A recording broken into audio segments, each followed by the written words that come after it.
I just wanted to park my father's motorcycle in my own driveway. Then the HOA president decided my bike didn't belong in her neighborhood. Her son wanted it for himself, and she was willing to lie to get it. Fake complaints. A voluntary surrender I never signed. 6 months later, I was almost arrested in my own driveway. Then one phone call changed everything. Because the woman running this HOA had done this before and gotten away with it. Until her son grabbed my bike's handlebars in front of a police officer. My name is Marcus Webb, 38 years old, and I spent 8 years in the Army before coming home to Cedar Hollow, Georgia, to build a small motorcycle restoration shop. My wife Denise teaches middle school, and our daughter Zoe is 15. We bought our house in Maple Ridge Estates last spring, a quiet subdivision with manicured lawns, matching mailboxes, and, we'd soon learn, a homeowners association that ran like its own tiny government. The bike in question was my father's, a 1972 Triumph Bonneville. He bought used the year I was born and never once let anyone else ride. He passed 2 years ago, and restoring that Triumph in my garage became something like grief therapy. I parked it in my own driveway on weekends to work on it, the way I always had, never imagining it would become a battleground. The HOA welcome packet ran 42 pages. More rules than the Army manual I'd carried in Kandahar. No boats visible from the street. No basketball hoops over garages. No vehicle repairs in driveways beyond incidental maintenance. I read it, laughed a little, and figured no reasonable person would bother a man tightening bolts on a Saturday morning. Deborah Whitfield had been HOA president for 6 years running. Unopposed, mostly because nobody else wanted the headache of enforcing rules on their neighbors. She drove a white Lexus SUV with a president parking placard she'd made herself, and she walked the neighborhood most evenings with a clipboard, photographing anything she considered a violation. I met her the second week we lived there. She knocked on our door holding a printed photo of my recycling bin, 3 inches past the property line according to her measurements. "Just so you know how things work here," she said, smiling with her mouth but not her eyes. Denise thanked her politely. I said nothing. Learned to trust. Her son Tyler was 19, home from a semester at community college that hadn't gone well, and he noticed the Triumph before his mother ever did. He'd slow his truck down every time he passed, staring at the chrome tank, the way the light hit the fresh paint job I'd spent 3 weekends getting right. One Tuesday he actually stopped, rolled down his window, and asked what it was worth.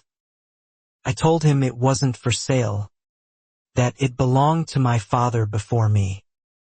He nodded slowly, like he was filing the information away for later, and said, "Everything's for sale if the price is right," before driving off. Denise thought I was being paranoid when I mentioned it. "He's a bored rich kid," she said. "He'll lose interest." I wanted to believe her. I really did. Tyler looked at that bike, reminded me of men I'd served with who wanted things simply because someone else had them.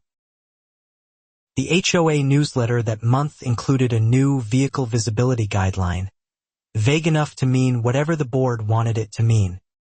No classic cars, motorcycles, or hobby vehicles visible from the street for more than 4 hours without prior board approval. I remember thinking the timing was strange. I didn't yet know how strange. I filed for the approval anyway, the proper way, emailing photos of the Triumph and a short description of the restoration project. Debbie's response came back within the hour. Denied. Please store the vehicle in your garage at all times.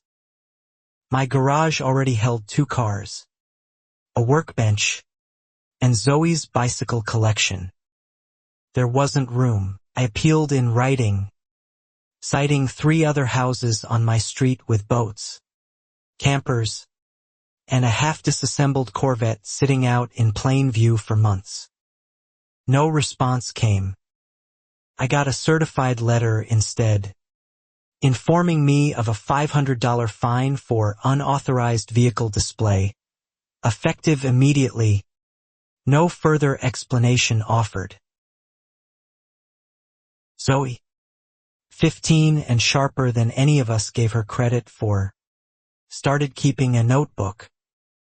She was taking a journalism elective at school and had decided, half as a joke, to document the Whitfield situation like a beat reporter. I didn't think much of it then. I'd learn later how much that habit would matter. I paid the fine, mostly to avoid a fight, and moved the bike into the garage between projects.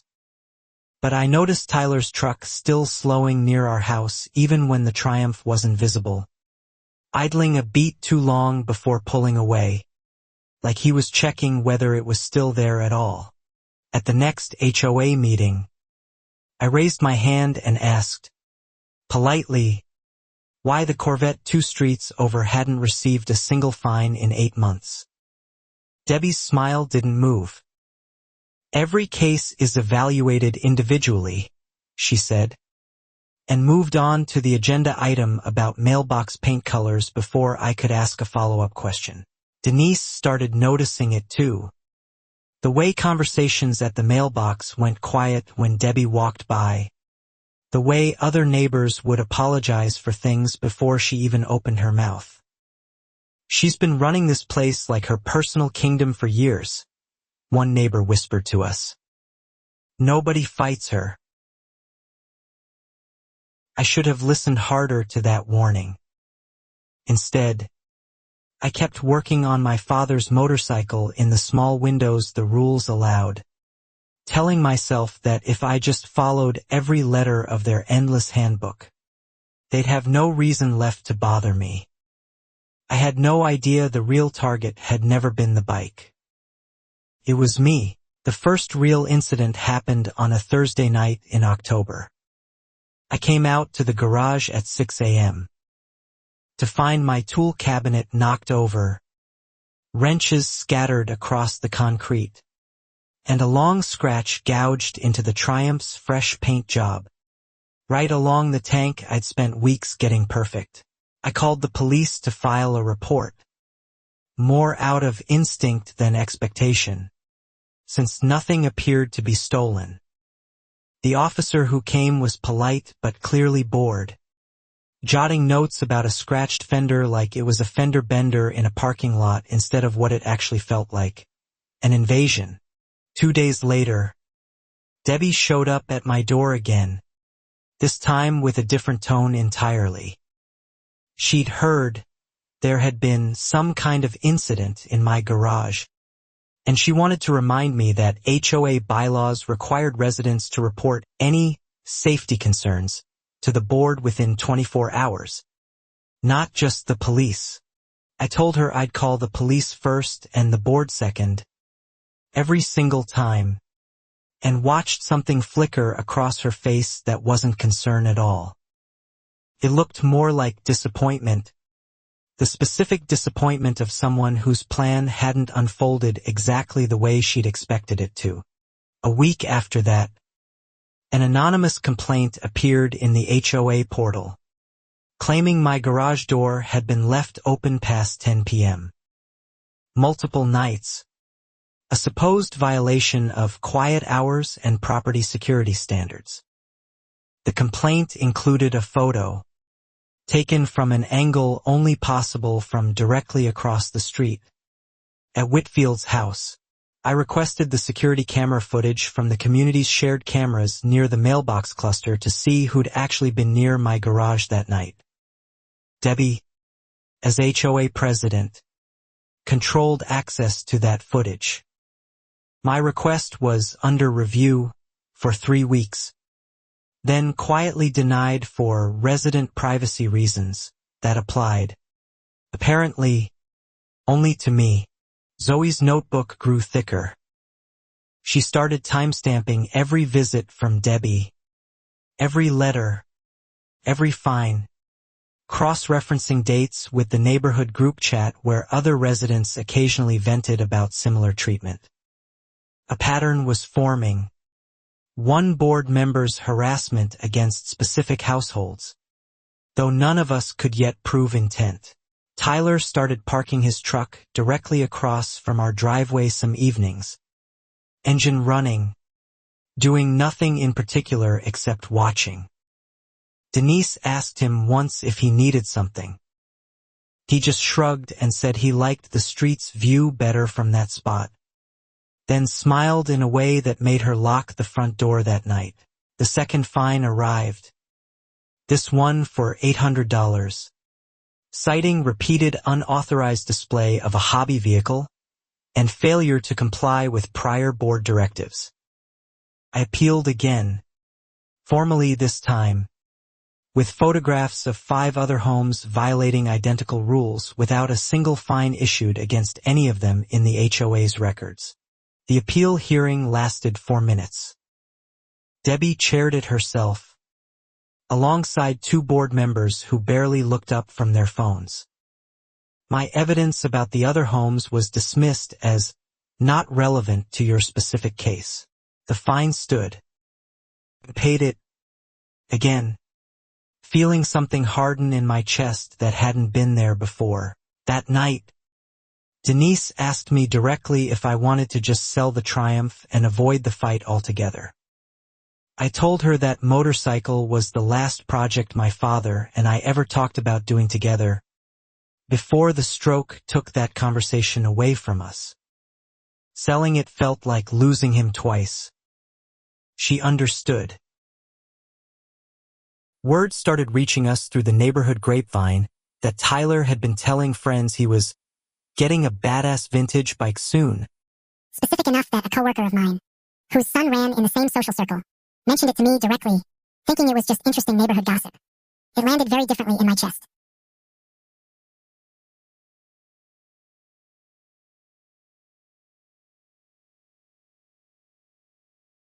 I began locking the garage with a heavier chain and installing my own camera. A small one aimed at the driveway. Cheap but functional. Denise thought I was overreacting. I told her I'd rather have footage and never need it than need it and not have it. Some habits from deployment never really leave you. The camera caught something within its first week. Tyler, at 11 at night, walking slowly along our property line. Phone raised, taking photos of the garage door and the driveway from multiple angles.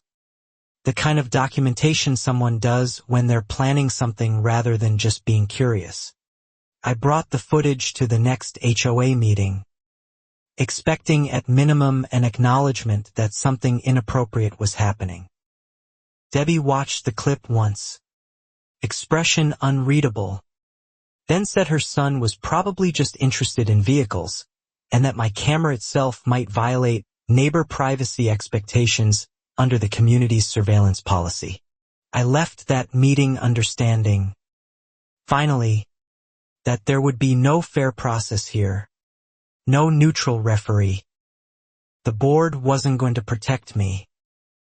If anything, it existed specifically to protect Debbie and, by extension, her son, from any consequence at all. Whatever was coming, I'd have to face it mostly on my own. Denise started her own file that week too, separate from Zoe's notebook, copies of every email, every fine notice, every denied appeal, organized by date in a blue folder she kept in a locked drawer.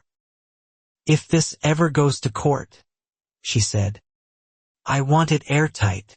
I didn't argue. I just hoped it wouldn't come to that.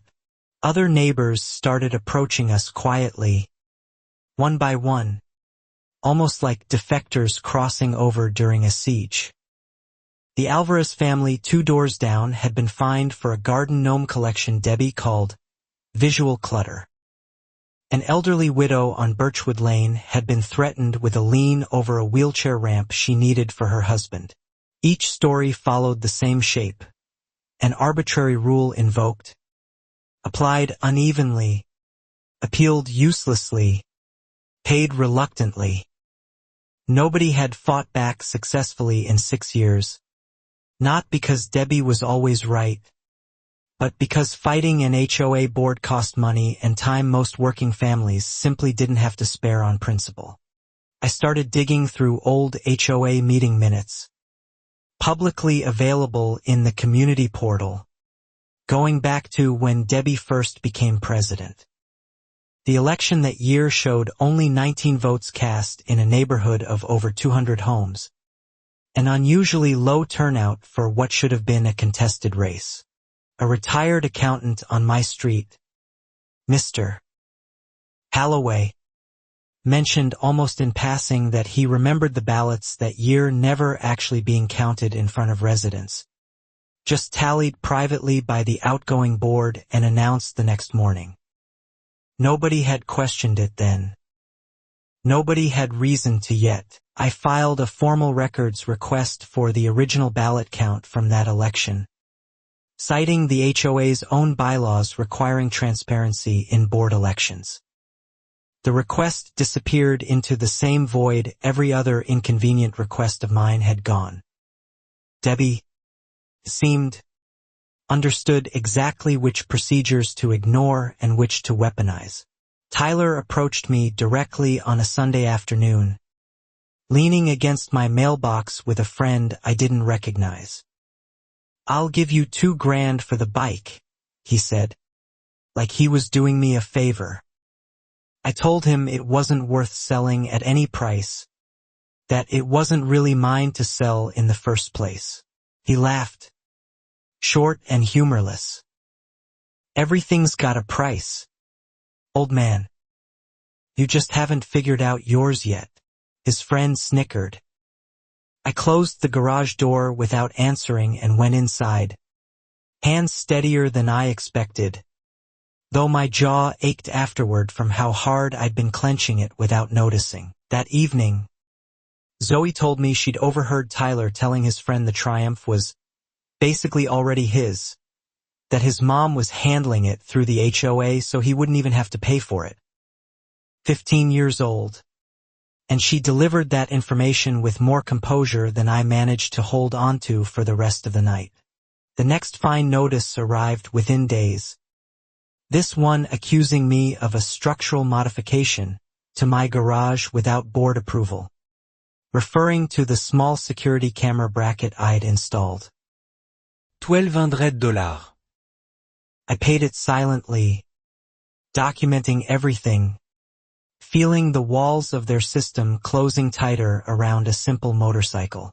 Denise's lawyer friend from law school, Priya, agreed to look over our growing folder pro bono, just as a favor between old classmates. She flipped through the fines, the denied appeals, the vague bylaw citations, and went quiet for a long moment before saying, "This isn't governance. This is targeted harassment with paperwork." Priya explained that HOAs technically hold real power, lien, foreclosure referrals in extreme cases, but that power depended entirely on procedures being followed correctly. Selective enforcement, discriminatory application, and denial of due process during appeals could all become serious legal liabilities for the association, and personally for board members who directed it. We started building a case file properly then. No longer just defensive documentation but something with a legal spine. Priya suggested we request everything in writing going forward. Refuse verbal conversations with Debbie entirely, and keep the camera footage backed up in triplicate.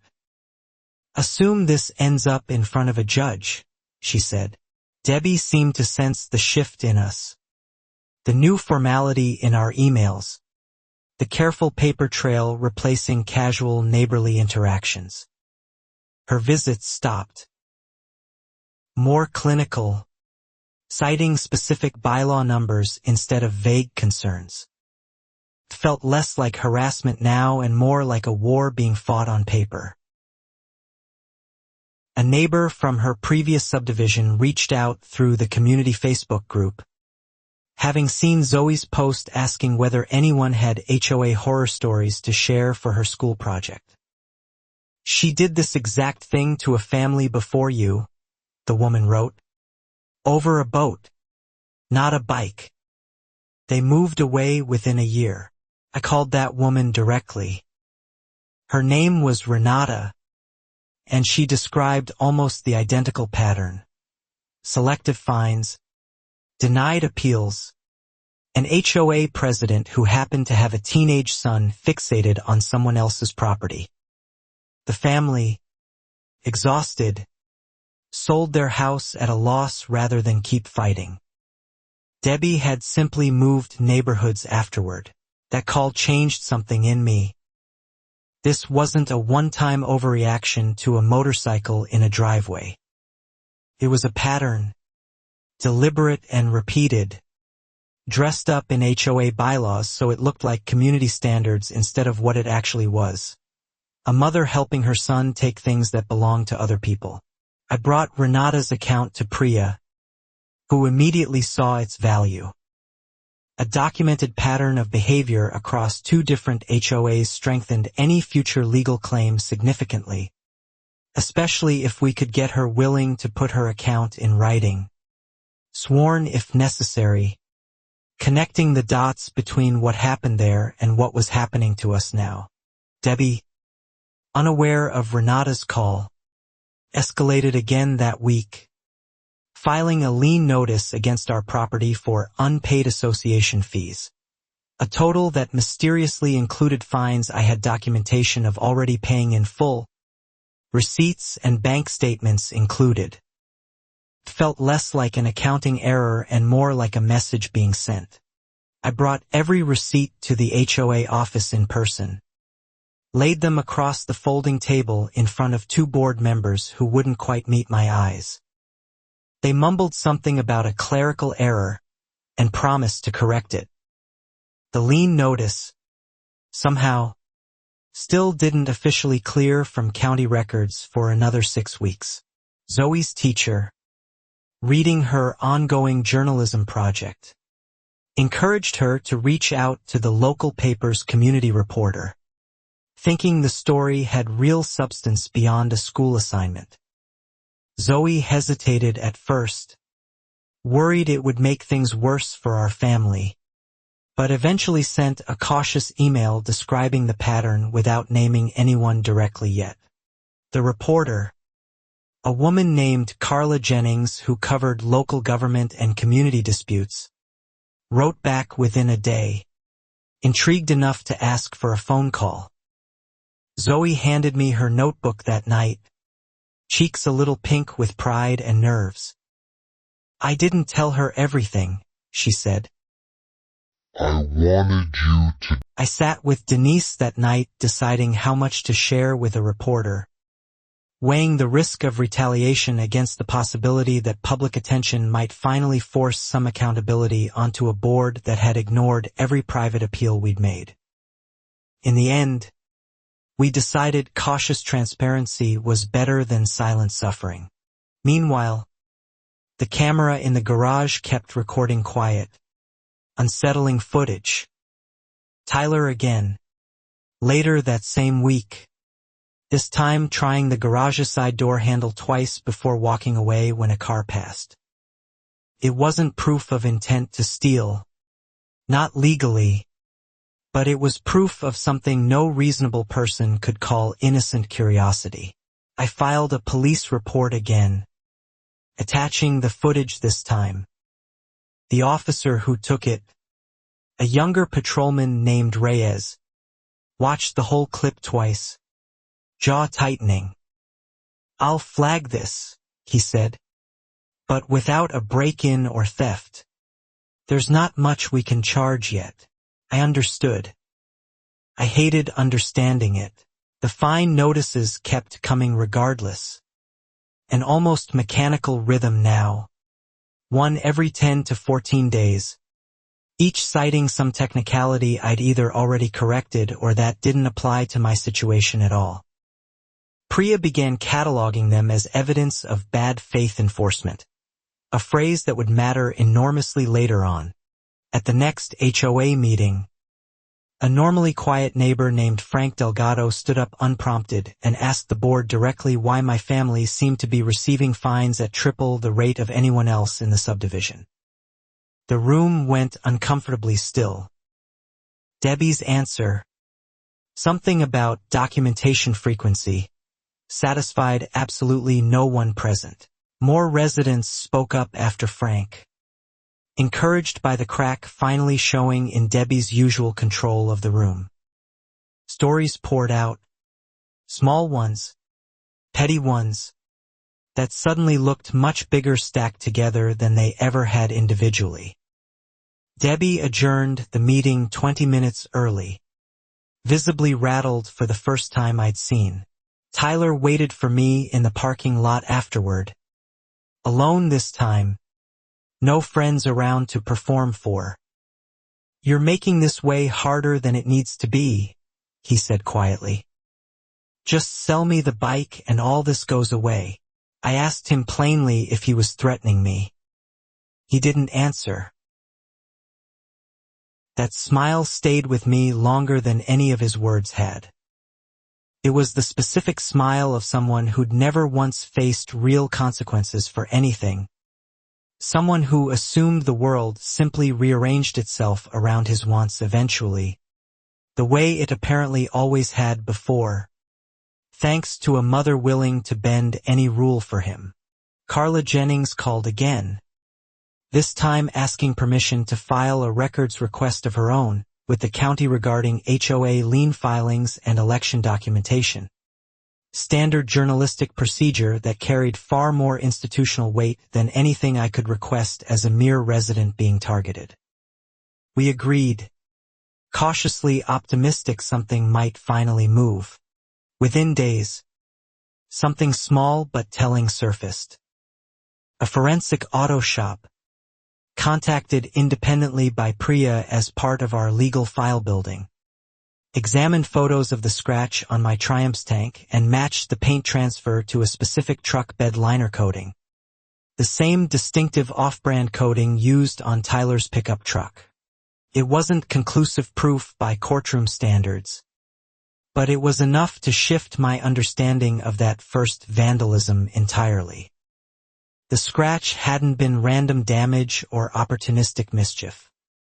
It had likely been Tyler himself, testing boundaries, maybe even hoping to devalue the bike enough that I'd finally consider his lowball offer. I sat with that realization a long time, feeling something between vindication and fury settle uneasily together in my chest. My father's motorcycle had been deliberately damaged by a teenager who wanted it for free, and the mother running our entire neighborhood's rulebook had spent months punishing me instead of investigating her own son. Denise wanted to confront Debbie directly with the paint evidence immediately. Priya advised patience instead, explaining that premature confrontation could tip our hand before we had anything airtight enough to matter legally. Let her keep making mistakes, Priya said. People this confident rarely... So we waited, gathering quietly instead of striking, adding the paint analysis to Zoe's notebook, Denise's blue folder, and Priya's growing legal file. 3 separate records of the same unraveling story converging slowly toward whatever confrontation was still coming. I kept working on the Triumph in stolen hours, refusing to let it stay unfinished. The fines briefly paused after Frank Delgado's public question, as if Debbie sensed she'd overplayed her hand slightly and needed a strategic retreat. For 2 weeks, nothing arrived in the mail but ordinary neighborhood flyers about the upcoming fall festival. An eerie, deliberate quiet after months of near-constant pressure. I should have recognized that quiet for what it usually means. In every deployment I ever served, the calm stretches were rarely peace. They were preparation.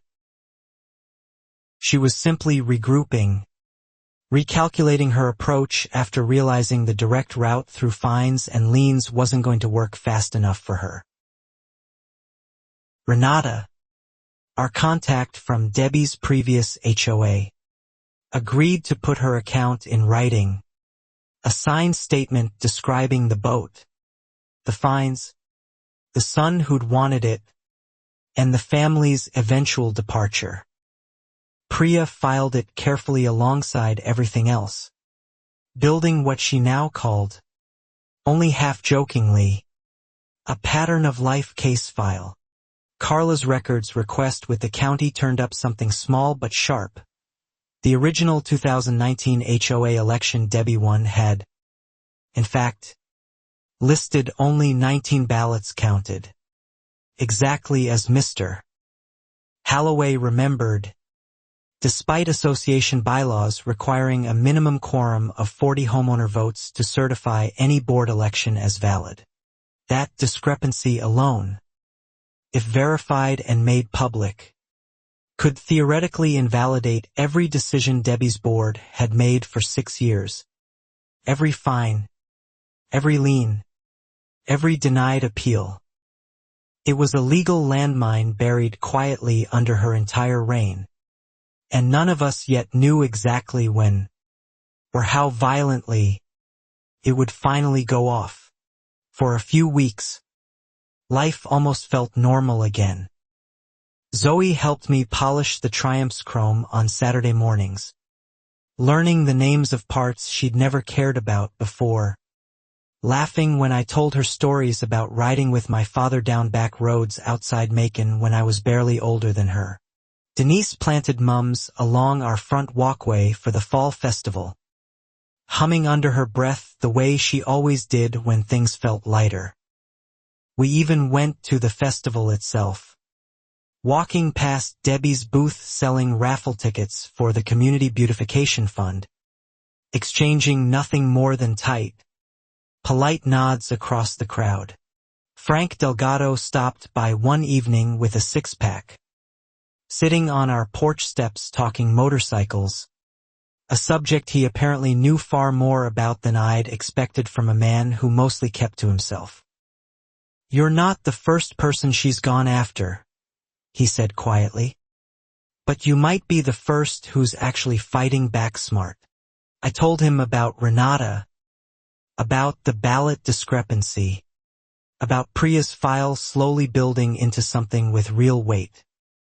He nodded slowly, said he had a cousin who worked in county records and might be able to help confirm a few more details discreetly, if we ever needed it. Allies, it seemed, were finally starting to gather. Even Tyler seemed quieter during that stretch, his truck no longer idling across from our driveway most evenings. No more direct offers or veiled threats at community meetings.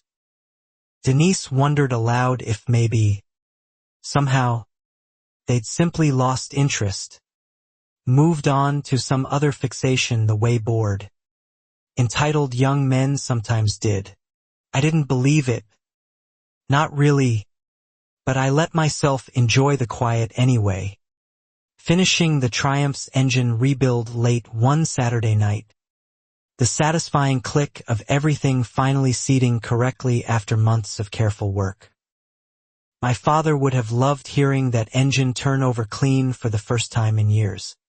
Zoe's journalism teacher submitted her ongoing project, now expanded well beyond a simple school assignment, to a statewide student journalism competition, framing it as an example of investigative reporting rooted in real community accountability.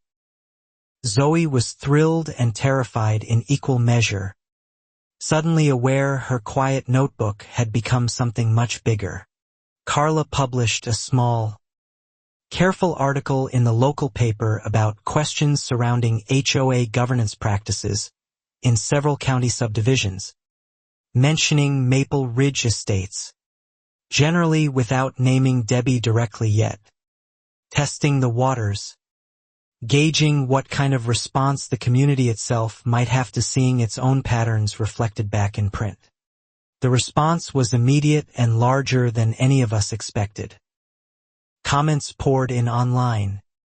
Other residents from other neighborhoods entirely sharing eerily similar stories about controlling HOA presidents, arbitrary fines, and boards that operated less like community stewards and more like small, unaccountable fiefdoms built on selective enforcement of vague rules. Debbie, predictably, sent a scathing rebuttal letter to the paper, calling the article one-sided and irresponsible, insisting Maple Ridge Estates was one of the best-run communities in the county. She didn't deny anything specifically, I noticed, just attacked the article's tone rather than its substance. A pattern Priya said was legally telling.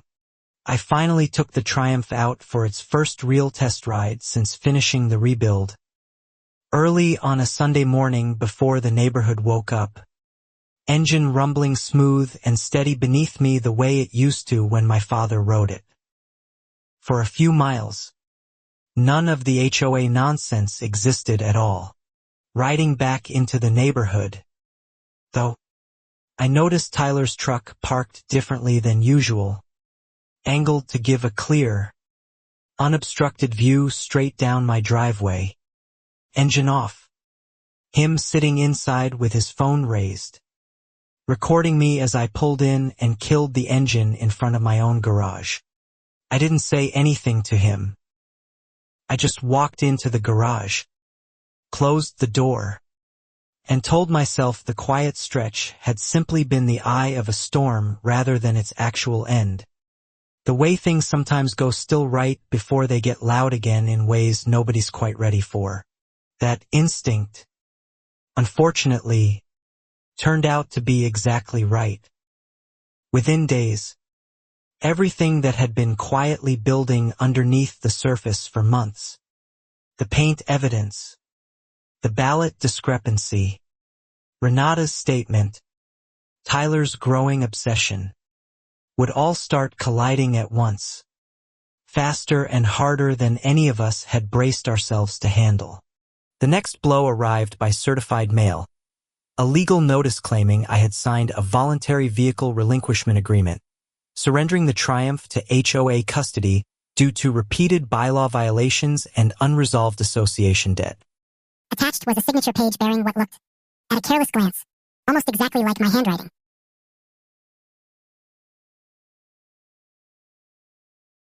I stared at that signature for a long time, cold settling into my stomach. I had never signed anything surrendering my father's motorcycle to anyone, let alone a homeowners association board. Whoever forged it had clearly studied my actual signature closely, probably lifted from one of the many fine payment receipts I'd submitted over the months. Priya's reaction, when I sent her the scanned document, was immediate and sharp. "This isn't a gray area anymore," she said. "This is forgery, and depending on who signed off on using it, potentially fraud committed by a homeowners association board acting under color of its own bylaws." Her voice had gone very calm, very focused. We requested the original document from the HOA office immediately, citing our right to review any agreement allegedly bearing my signature before any enforcement action proceeded. The board stalled for 4 days before finally producing it, and even then, only after Priya threatened a formal subpoena through her law firm's letterhead. The original, when we finally examined it in person, showed something the photocopy had hidden. a slightly different pen pressure in the signature line, a faint indentation suggesting it had been traced over something else entirely, likely one of my own receipts pressed beneath it and copied through, a crude but almost effective forgery. I brought the document straight to Officer Reyes rather than the general police line, having built at least some rapport with him over our previous garage break-in report. He examined it carefully, comparing it against my driver's license signature, and admitted quietly that it looked concerning enough to warrant a proper handwriting analysis. The county's forensic document examiner confirmed within 2 weeks what we'd already suspected. The relinquishment signature showed clear indicators of tracing rather than natural handwriting, consistent with forgery. It didn't yet prove who had committed the forgery, only that it had definitely happened, but it was enough to reopen the entire case with real institutional weight. Debbie's response, when confronted by the board's own attorney about the document's origin, was that it had been submitted by a resident volunteer processing paperwork. A vague deflection that named no one specifically and explained nothing about how a forged legal document ended up filed as official HOA business against my family. That excuse didn't hold for long. Frank Delgado's cousin in county records, quietly digging as promised, found the relinquishment form had been submitted electronically through an HOA administrative account accessible to exactly 3 people, 2 board treasurers, and Debbie Whitfield herself, using her personal laptop, at 11:40 on a Tuesday night. Zoe's notebook now included a timeline stretching back nearly a full year, cross-referenced against Denise's folder of receipts and Priya's legal file, 3 independent records converging on the same uncomfortable conclusion. Debbie hadn't simply mismanaged an HOA. She had actively, personally, orchestrated fraud against a resident to help her own son acquire property he wanted. Rather than backing down under mounting scrutiny, Debbie escalated further, authorizing a towing company under a supposed HOA lien enforcement clause to remove unauthorized vehicles from properties with outstanding association debt. A clause buried deep in the bylaw's fine print that had, as far as anyone could determine, never once been invoked before. The tow truck arrived on a Wednesday morning while I was at my shop, Denise home alone, watching in disbelief through the front window as a driver attached a hitch to my father's Triumph in our own driveway, holding paperwork that cited my name, my address, and a debt figure that Priya had already proven was fraudulent. Denise, thinking fast, called me immediately and then walked straight outside, phone recording, informing the driver calmly that the debt cited on his paperwork had already been legally disputed and that removing the vehicle under contested documentation could expose both him and his company to liability. He hesitated, clearly uncertain, and called his dispatcher. I broke every speed limit legally available to me getting home, arriving just as the driver was unhooking the tow chain, apparently having been told by his own company's legal department to stand down until the dispute was formally resolved. Debbie, watching from her porch across the street, didn't even bother hiding her disappointment. I walked over to her directly for the first time in months, calm on the outside despite everything roaring underneath. "You forged my signature," I said. "You know it." "I know it. And pretty soon the county's going to know it too." She smiled that same thin, practiced smile. "Prove it," she said, and went inside. That single word, "prove it," settled something in me that all the fines and letters and vague threats never had. This wasn't misunderstanding or overzealous rule enforcement anymore. It was a woman who genuinely believed her position protected her from any real consequence, no matter how blatant her actions eventually became to everyone around her. Carla's next article ran with names attached this time.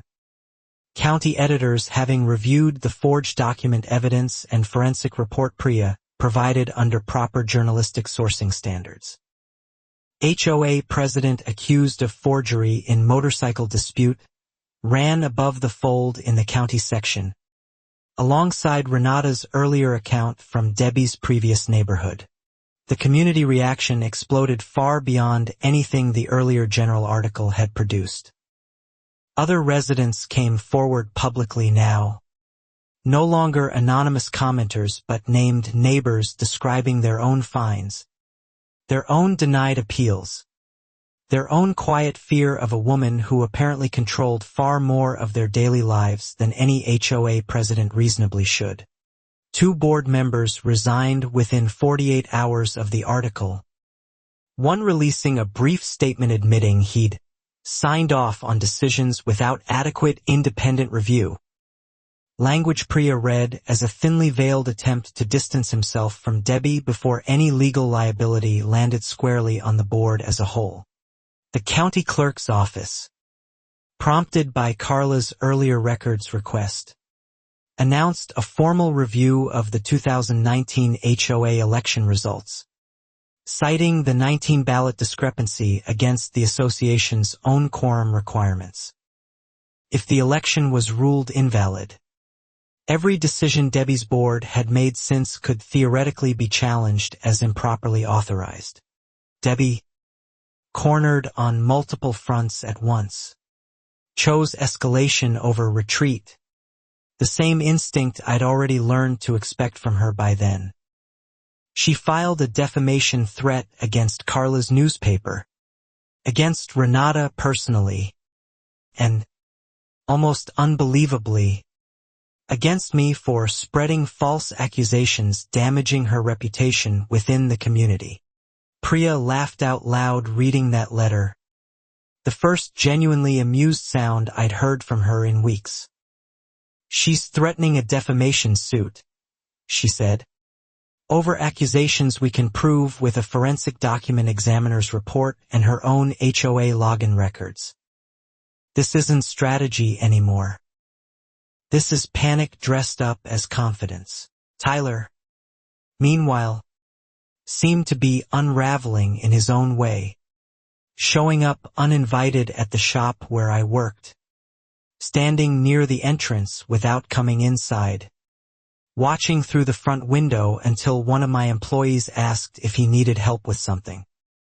He left without answering, climbing back into his truck too quickly. Zoe told us that night, hesitant, that a classmate whose older brother knew Tyler had mentioned he'd been talking about getting even with someone before things got too public. Language vague enough to mean almost anything, but specific enough that Denise insisted we start locking every door in the house, garage included, at all hours now.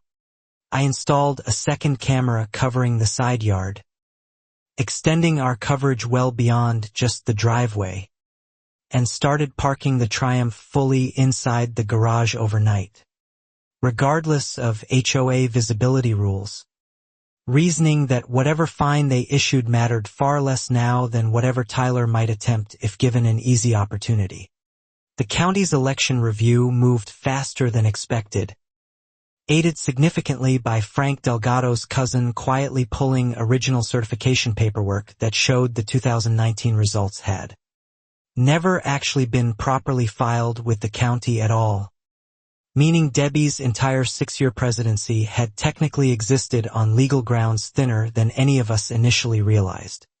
A preliminary county finding suggested the original election likely violated both state HOA governance statutes and the association's own certified bylaws, a finding that, while not yet final, sent a visible tremor through the remaining board members, several of whom began quietly distancing themselves from Debbie in emails PREA later obtained through discovery.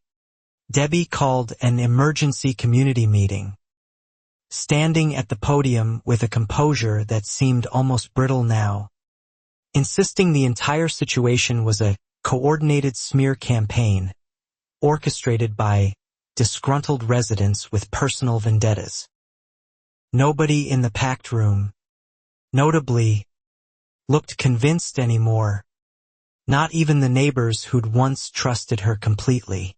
Frank stood again, calmer this time than his first tentative question months earlier, and asked directly whether Debbie intended to address the forgery allegations or the invalid election findings specifically, rather than characterizing every documented concern as personal vendetta.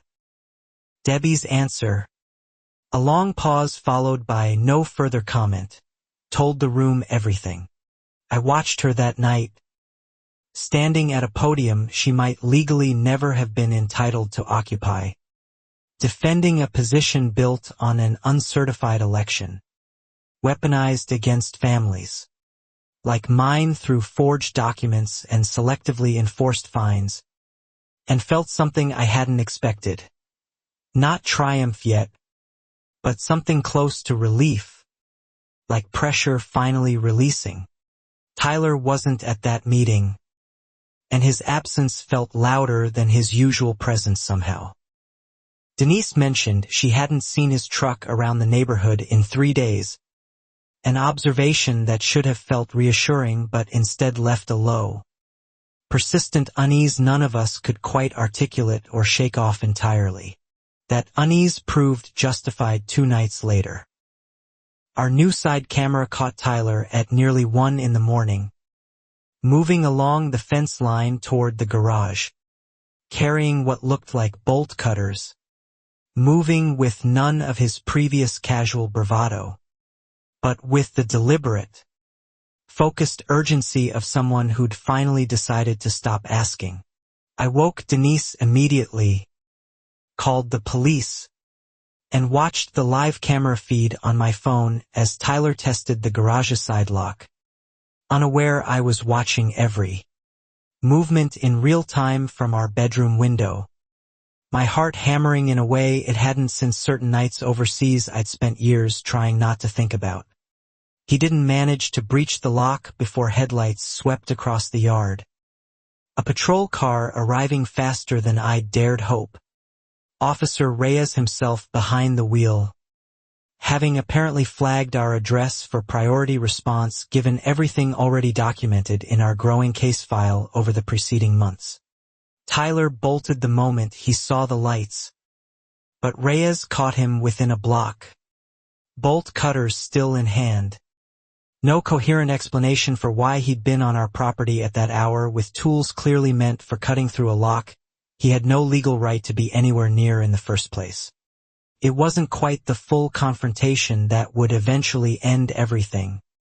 Not yet, but it was enough for an official attempted burglary charge. Enough finally for the system to treat what had been happening to us with the seriousness it always should have carried. Months and months earlier than it actually arrived. Debbie showed up at the police station within the hour, apparently notified by Tyler's phone call, and I watched from across the waiting room as she argued heatedly with the desk sergeant, insisting her son had simply been checking on a neighbor's safety after reports of suspicious activity, an explanation contradicted by literally every piece of evidence. Reyes, to his credit, didn't budge under her pressure, citing the bolt cutters, the 1 a.m. timing, and months of prior documented harassment now formally part of the department's own case file against the Whitfield household specifically. Debbie left the station that night without her son, something I suspected had genuinely never happened to her before. Carla's next article practically wrote itself. HOA president's son arrested attempting break-in at family he'd long targeted, running alongside the earlier forgery and invalid election stories, painting a picture no reasonable reader could mistake for anything except a mother enabling, possibly even directing, her son's escalating entitlement into outright criminal behavior. The board, what remained of it, moved to suspend Debbie's presidency pending the outcome of both the county election review and the criminal matter now involving her son directly. A suspension she fought bitterly in a private meeting Priya wasn't invited to but heard about secondhand from Frank, who described it as genuinely unhinged. I should have felt more satisfaction watching her authority crumble in real time than I actually did. Mostly I just felt tired. The specific exhaustion of a year spent defending something as simple as a driveway and a motorcycle against a system that had, for far too long, protected the wrong person entirely. Tyler, released on bail within days, seemed to interpret the entire situation not as a wake-up call but as an injustice specifically committed against him, telling friends the arrest was some misunderstanding that his mother would sort out, language that suggested he genuinely never once considered himself capable of facing real consequences before. Denise found this particular delusion more unsettling than almost anything else that had happened, worried aloud that someone who still believed himself entitled to something after an actual arrest might escalate even further rather than finally backing away, especially with a mother apparently still willing to fight tooth and nail on his behalf. I agreed with her instinct, having served alongside enough people convinced of their own righteousness even after catastrophic failure to recognize the pattern immediately. Entitlement rarely corrects itself gently. It usually needs something loud, public, and undeniable, something that couldn't be spun into a misunderstanding by even the most determined mother.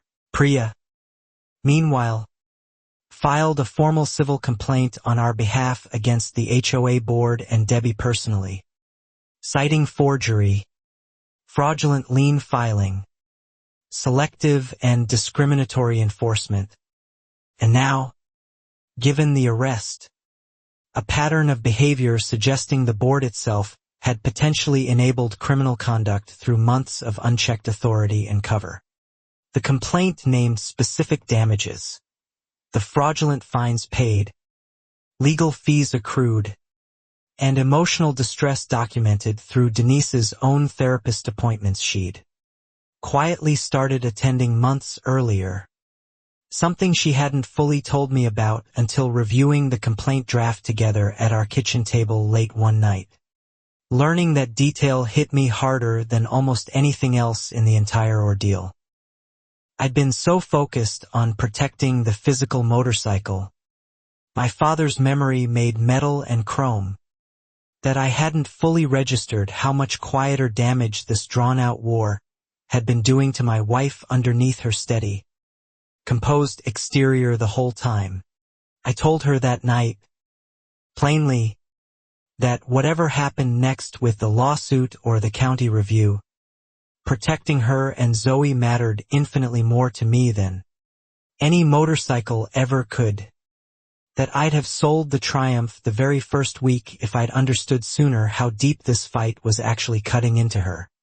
She shook her head at that, quietly fierce in a way I recognized from every hard year we'd weathered together since I came home from deployment. This was never really about the bike, she said. It's about not letting people like that decide. Debbie, suspended but not yet formally removed, made one final desperate move before the county's election review concluded, calling an unauthorized special session of remaining loyal board members, attempting to push through an emergency bylaw retroactively validating the forged relinquishment document as a resident-initiated administrative correction, rather than board misconduct. Frank recorded the entire session on his phone, later handed directly to Priya, capturing Debbie explicitly instructing the remaining members to just approve it and we'll clean up the wording later. An admission so blatant it would end up becoming, months later, one of the single most damning pieces of evidence in our entire case file. With the recorded special session in hand, Priya moved quickly to have it entered as evidence, sensing correctly that Debbie's remaining allies on the board would abandon her. Entirely once faced with an unambiguous admission of orchestrated document fraud rather than the vague, clerical error language they'd been shielding themselves behind for weeks. Debbie's response wasn't retreat but redirection, turning her attention toward Renata now, sending a cease and desist letter through a hastily hired attorney demanding she retract her sworn statement or face a defamation counterclaim, an aggressive tactic that only strengthened Renata's resolve rather than intimidating her into silence the way Debbie clearly intended. Renata called me directly after receiving it, voice steady despite the legal letterhead threatening her. She did this exact thing to me once before. Quieter. Back when I still lived there, she said. I'm not backing down twice for the same woman. Priya added the cease and desist letter itself to our growing file as further evidence of retaliation. Debbie next turned her attention toward my business, calling the county contractor licensing office to file an anonymous complaint alleging safety violations at my motorcycle restoration shop. An allegation vague enough to trigger a routine inspection but specific enough to clearly have come from someone with detailed knowledge of my daily operating hours. The inspector who visited found nothing wrong. My shop meticulously maintained the way 8 years in the Army had trained me to keep anything under my responsibility.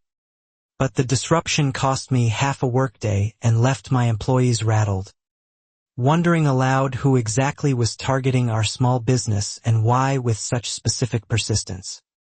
I didn't need much guessing to know the answer, though proving direct attribution to Debbie herself, rather than an anonymous tip, remained frustratingly difficult, a pattern I was beginning to recognize as her signature method, never quite leaving fingerprints clean enough for immediate consequence, at least not until the forged document had finally broken that streak. Zoe, meanwhile, began receiving strange messages through a school social media account from an unfamiliar profile, vague and unsettling enough that Denise immediately reported it to the school administration and to Officer Reyes, who traced the account back to a burner profile created just days earlier from an IP address disturbingly close to Tyler's known residence. That discovery terrified me more than almost anything preceding it. Fines and forged documents were one thing, aimed squarely at me as an adult capable of fighting back through lawyers and evidence. Targeting my 15-year-old daughter, even indirectly through anonymous messages, felt like a line I hadn't fully believed either of them would actually cross. I confronted Debbie directly outside her house that evening, no longer interested in polite neighborly distance. "Keep your son away from my daughter," I said, "or the police report I file next won't be about a scratched motorcycle." She didn't deny knowing about the messages. She just told me, coldly, that Zoe shouldn't be spreading lies online in the first place. That response told me everything I still needed to know about how deep the rot actually ran in that household. A mother incapable of even performing basic concern when her own son's behavior turned toward intimidating a teenage girl, more concerned with reputation management than with any genuine reflection on what her family had actually become. The county election review, running in parallel to everything else, finally issued its preliminary conclusion. The 2019 HOA election had indeed failed to meet the association's own certified quorum requirements, rendering Debbie's presidency, and by extension every board decision made under her leadership since, legally void pending a formal community-wide revote process.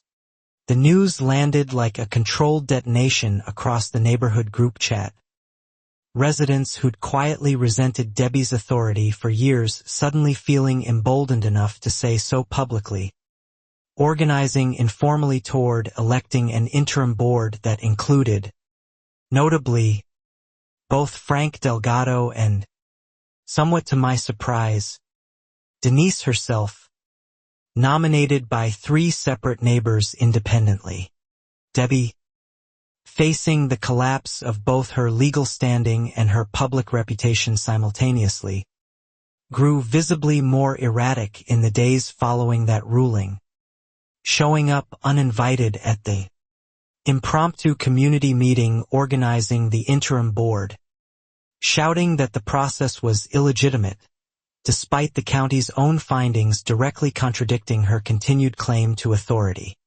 Tyler's trial date for the attempted burglary charge was set for early spring, and his bail conditions technically prohibited any contact with our family or property. Conditions he'd apparently already been quietly violating through the messages sent to Zoe. A violation Reyes formally documented and forwarded to the district attorney's office immediately. The added bail violation charge should have made Tyler more cautious. Instead, according to Zoe's classmate network, still oddly plugged into his social circle, it seemed to make him angrier, convinced now that everyone, the police, the courts, his own mother's collapsing authority, was conspiring against something he still genuinely believed he deserved without question. Frank warned me one evening, having heard through his cousin's police contacts that Tyler had been telling friends he intended to settle this himself before his court date. Language vague enough to dismiss as bluster but specific enough, given everything already documented, that I started varying my daily routine and driving routes out of pure caution. Denise began sleeping poorly, jumping at ordinary nighttime sounds that had never bothered her before, the accumulated weight of a year's harassment finally manifesting physically in ways she couldn't fully hide anymore. No matter how composed she tried to remain in front of Zoe during daylight hours around the house. I scheduled an appointment with our own family therapist, the same one Denise had been quietly seeing, insisting we go together now, recognizing finally that whatever legal victory eventually arrived through Priya's mounting case wouldn't automatically undo the accumulated psychological toll of a year spent defending something as basic as our own driveway. The therapist, hearing the full scope of what we'd endured across those sessions, gently suggested that our family's experience mirrored patterns she'd seen in other cases of sustained community-based harassment, validating something we'd each privately wondered, that this level of exhaustion and hypervigilance was a completely reasonable response to an entirely unreasonable situation. Debbie's formal removal hearing, prompted by the invalid election ruling combined with mounting evidence of forgery and retaliation, was scheduled for the same week as Tyler's trial, an overlapping timeline that felt almost too neatly ironic. Mother and son facing separate but deeply intertwined reckonings within days of each other. In the days leading up to both hearings, Debbie attempted one final maneuver, reaching out to Denise directly rather than me, an unexpected phone call full of forced warmth, suggesting that if we dropped the civil complaint, she'd personally ensure Tyler's family made things right regarding the motorcycle damage and the fines paid. Denise recorded the entire call, standard practice by then given everything Priya had drilled into us about documentation, and calmly declined, pointing out that offering compensation now, after months of denial and escalating retaliation, looked considerably more like an attempted cover-up than genuine remorse for anything that had actually happened. Debbie's tone shifted instantly from forced warmth to open hostility once she realized Denise wasn't going to cooperate, threatening vaguely that things could get a lot worse, for our family if the complaint proceeded. A statement Priya later described in filings as further evidence of an ongoing pattern of intimidation rather than good faith resolution. That threat, more than anything preceding it, convinced Priya to request a temporary restraining order against both Debbie and Tyler on our family's behalf. Citing the forged document, the anonymous complaints, the messages to Zoe, and now this recorded phone call explicitly threatening further retaliation if we continued pursuing legitimate legal remedies. The judge granted an emergency temporary order within days, prohibiting both Whitfields from contacting our family directly or indirectly, approaching our property, or communicating through third parties. A legal boundary that finally gave Officer Reyes and the department clear, unambiguous authority to intervene immediately at the first sign of any violation. Tyler, according to Frank's continued information network, reacted to the restraining order with what could only be described as genuine disbelief, apparently still convinced somewhere, beneath all his bravado, that this entire situation would eventually resolve in his favor simply because it always had before, in every smaller conflict throughout his sheltered life until now. Denise and I discussed, carefully and at length, whether to finally sell the Triumph despite everything, removing the object at the center of this entire year-long ordeal entirely from the equation. In the end, we decided against it, unwilling to let two people who'd behaved this badly dictate what we did with something so deeply personal. Zoe, hearing us debate it, spoke up with a clarity that surprised us both. "If you sell it now," she said, "it feels like they win something, even a little. Keep finishing it. Don't let what they did become the reason you stop." 15 years old, and somehow she understood exactly what was at stake. I took her advice to heart, spending my remaining evenings before the twin hearings finishing the last small details on the Triumph. New gaskets, freshly wired electronics, a final coat of clear protective sealant over the paint Tyler had once scratched, restoring it fully to the condition my father would have been proud to see.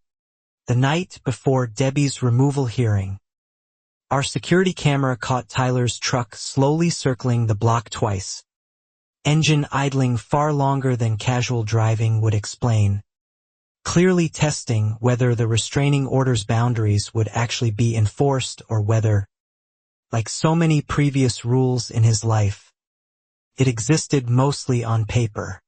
I called Reyes immediately, and a patrol unit arrived within minutes, though Tyler had already driven off by the time they circled back.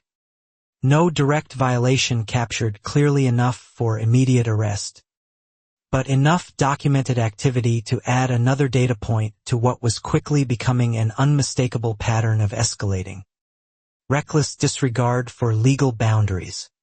The removal hearing itself, when it finally arrived, was almost anticlimactic in its efficiency. Faced with the recorded special session admission, the forensic forgery report, and Renata's sworn statement about her previous experience, the community board voted overwhelmingly to remove Debbie permanently, stripping her of any remaining authority within Maple Ridge Estates entirely. Debbie didn't attend the vote itself, sending instead a brief written statement calling the entire process a witch hunt led by ungrateful residents who never appreciated everything she'd sacrificed for this community. Language that struck exactly the wrong tone with a room full of people who'd spent years quietly enduring her selective enforcement. I felt something loosen in my chest hearing the vote read aloud. Not quite triumph. Not yet, with Tyler's trial still looming just days away. But something adjacent to it. The specific relief of watching a system that had failed us for months finally, belatedly, begin functioning the way it always should have from the very beginning. Denise squeezed my hand in the meeting room, both of us thinking, I suspected, about the same thing. That removing Debbie from power addressed the institutional problem, the forged documents and fraudulent fines, but did nothing yet about the more immediate, personal danger her son still represented. Restraining order or not, with his trial still pending. Frank, elected onto the new interim board that same evening, promised publicly to review every fine issued under Debbie's presidency for potential refunds, a gesture that felt genuinely meaningful to families like the Alvarez household and the elderly widow on Birchwood Lane, people who'd suffered quietly for years with no realistic path toward justice before now.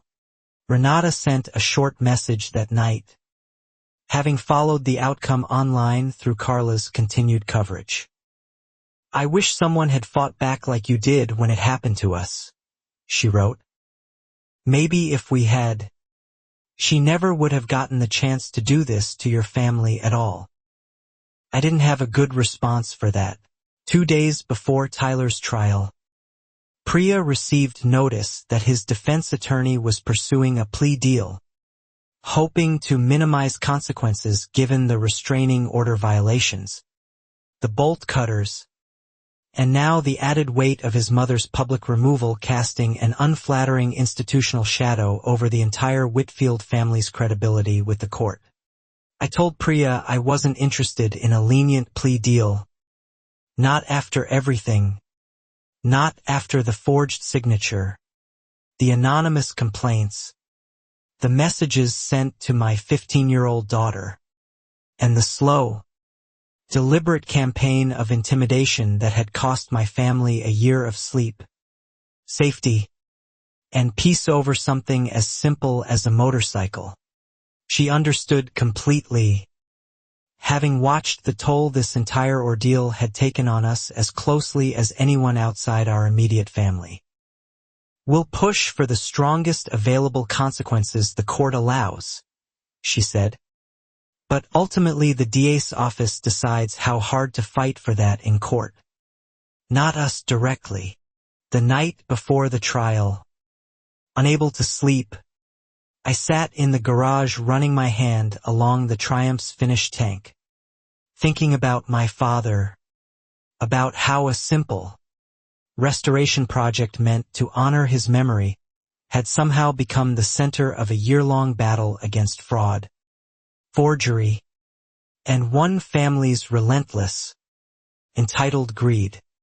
I thought, too, about everyone who'd stood beside us through it. Denise's steady resolve, Zoe's quiet courage documenting everything from the very beginning, Frank's unexpected loyalty, Renata's willingness to relive her own painful history for our sake, Carla's persistent reporting, and Priya's tireless legal work turning our exhaustion into something resembling justice. Whatever happened at trial the next day, I realized sitting there in the quiet garage, we had already won something important simply by refusing to disappear quietly the way Debbie clearly expected us to, the way her previous targets apparently always had before us. That refusal alone had cracked something open that badly needed cracking. Morning of the trial arrived gray and quiet, the kind of stillness that always seems to precede something loud. Denise dressed carefully, hands trembling slightly as she fixed her collar, while Zoe sat at the kitchen table reviewing her notebook one final time, as though the story wasn't quite finished yet. I checked the garage twice before we left for the courthouse. The Triumph sitting exactly where I'd left it the night before, chrome catching the early light through the small window above my workbench. Some instinct made me hesitate there longer than necessary, though I couldn't have said exactly why at the time. Priya met us outside the courthouse. Folder thick with everything we'd assembled over the past year. Forged document analysis. Renata's statement. The recorded special session. Zoe's timeline. Denise's receipts. Whatever happens in there today, she said. You should know this case file alone changed how this county looks at HOA accountability. We settled into the gallery benches as the morning docket began, watching the slow, procedural rhythm of a courtroom work through smaller cases ahead of Tyler's. Denise gripped my hand tightly, and I found myself, oddly, thinking less about the trial itself and more about my father, about what he'd make of all this. 10:15 came and went with no sign of Tyler or his attorney at the defense table, an unusual delay that drew a quiet murmur through the gallery. The bailiff checked with the clerk, who checked with the judge, who granted a brief recess while the defense attorney attempted, unsuccessfully, to reach his client by phone. Priya's own phone buzzed just minutes into that recess. A text from Frank, still living 2 doors down from our now empty house. Tyler's truck just pulled into your driveway, it read. He's out of the vehicle. Looks like he's headed toward your garage. My stomach dropped through the courthouse floor entirely. Denise and I exchanged one horrified look before both reaching for our phones simultaneously. Me dialing Officer Reyes directly while she called the General Police line. Both of us talking over each other trying to explain that Tyler, currently in violation of both a restraining order and mandatory court appearance, was at our house right now.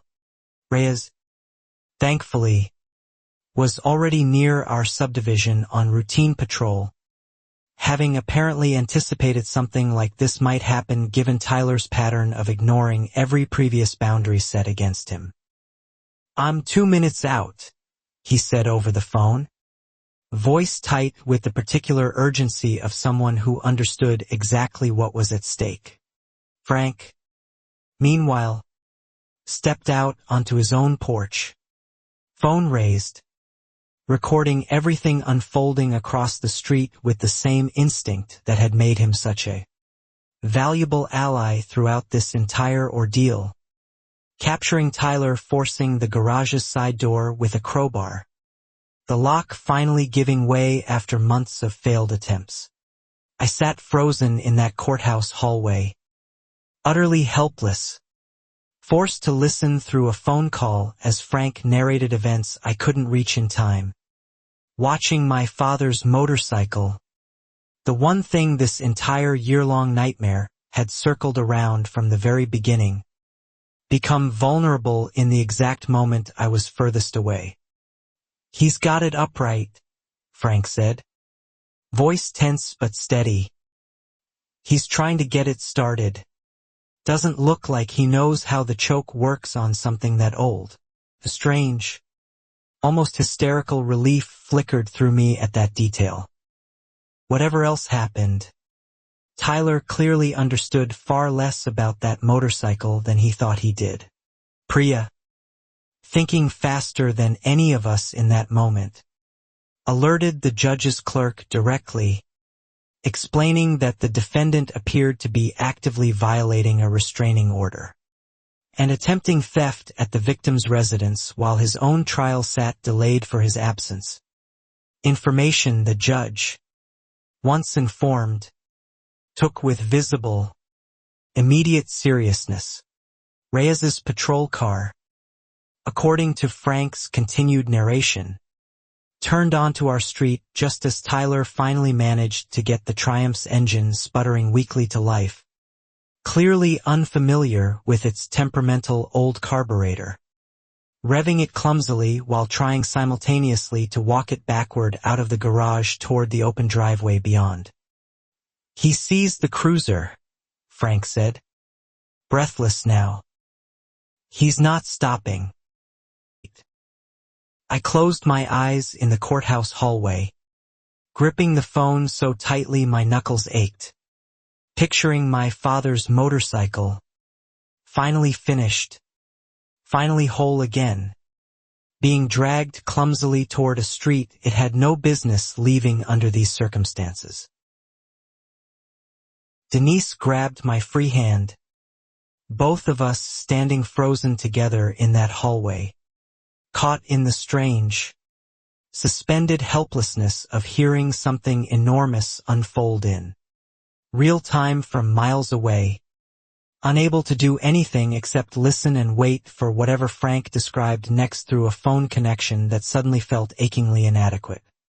"Reyes is out of the car," Frank continued, telling him to stop, hands visible. "Tyler's not listening, still trying to get it moving." A beat of silence stretched unbearably long before Frank spoke again, voice dropping. "Okay." He stopped. He's got his hands up. "It's over. It's actually over." I exhaled a breath I hadn't realized I'd been holding since the courthouse recess began. Legs suddenly unsteady beneath me. Denise's grip on my hand, the only thing keeping me fully upright in that moment. Priya, watching us both closely, quietly informed the judge's clerk that the arrest had reportedly just occurred at the scene.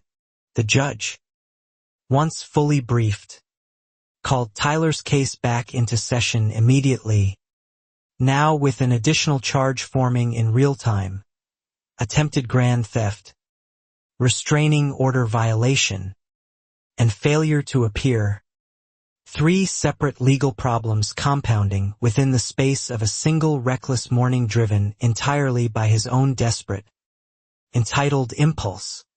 Frank sent a final text before we headed back into the courtroom ourselves. "Motorcycle's fine. Engine's off." Before locking the garage back up. "Looks like Tyler barely got it a few feet." Something in my chest finally, fully unclenched reading those words. The specific relief of nearly losing something irreplaceable and somehow not. Back in the courtroom, the judge addressed the gallery directly, explaining the delay and the developing situation with unusual candor, noting that the defendants alleged actions that very morning would now factor directly into today's proceedings rather than existing as some separate future matter to be addressed at another time entirely. Tyler's defense attorney, visibly caught off guard by his own client's incomprehensible decision to commit a fresh crime rather than simply show up to court, requested an emergency conference with the judge, clearly scrambling to understand exactly what had happened and how thoroughly it had just devastated whatever plea negotiations he'd been quietly arranging. I watched that hurried, whispered conference unfold from the gallery, Priya beside me taking careful notes, and felt something settle deep in my chest that had been unsettled for nearly a full year. The specific, hard-won understanding that consequences, delayed as long as they'd been for this family, had finally, undeniably, arrived. Debbie arrived at the courthouse nearly an hour later, having apparently rushed there once notified, her composed public persona completely stripped away now, hair disheveled, makeup smoothie, demanding loudly to know what had happened before a bailiff quietly asked her to lower her voice or leave the courtroom entirely. She caught my eye across the gallery at one point, and for the first time since we'd met, I saw something in her expression that looked almost like genuine fear rather than practiced control.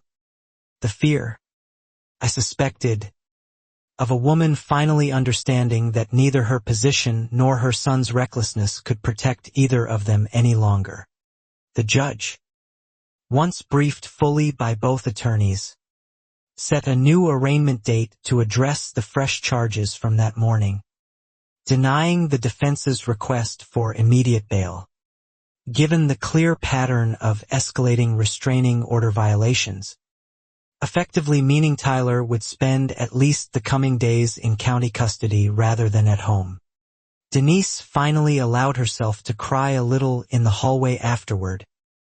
Not from sadness exactly, but from the particular release of exhaustion, finally finding somewhere safe to land after carrying so much tension for so long without any real outlet. Zoe wrapped an arm around her, steadier in that moment than either of us managed to be. Carla found us in the courthouse hallway shortly after, notebook already out, gently asking if we'd be willing to speak on record about the morning's events. For what was clearly going to become the most significant article yet in her ongoing coverage of the entire Whitfield family saga from beginning to end. I agreed, finally ready to speak plainly and completely rather than cautiously, describing not just that morning's events but the full year behind them. The fines, the forgery, the invalid election, Renata's earlier warning, Zoe's careful documentation, and finally, this morning, Tyler standing in my garage trying to steal something that was never his to take. Debbie, catching fragments of that interview from across the hallway, finally approached directly for what would turn out to be the last time either of us spoke face to face. "I hope you're happy," she said, voice shaking with something between fury and genuine grief. "You've destroyed my entire..." I looked at her for a long moment, thinking about Renata, about the widow on Birchwood Lane, about my own daughter receiving anonymous messages from a burner account, about a forged signature that nearly cost me my father's last unfinished project entirely. "No," I said finally. "You did that yourselves." She had no response to that, turning and walking away without another word, and I understood, watching her go, that whatever came next in the courtroom, in the county's ongoing election investigation, in the civil complaint Priya still had pending, the actual reckoning had already happened. Right there, in that quiet hallway exchange.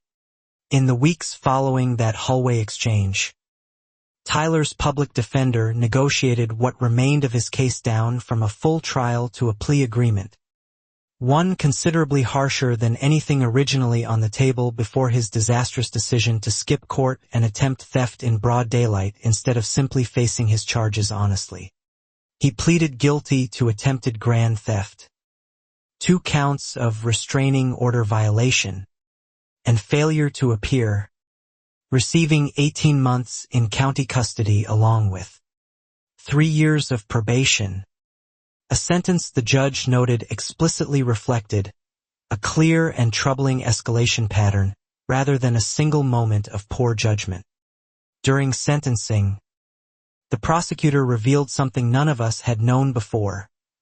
Tyler had 2 prior juvenile incidents sealed under standard confidentiality protections, both involving taking property that didn't belong to him, dismissed quietly each time through what court records now suggested were Debbie's personal interventions with local officials she'd cultivated relationships with over the years. That revelation landed like its own quiet earthquake through the courtroom. This hadn't been a single bad decision born from one obsessive fixation on a motorcycle. It had been a pattern stretching back years, consistently protected and minimized by a mother whose HOA presidency, we now understood, was simply the latest platform for exercising that same protective, entitled control.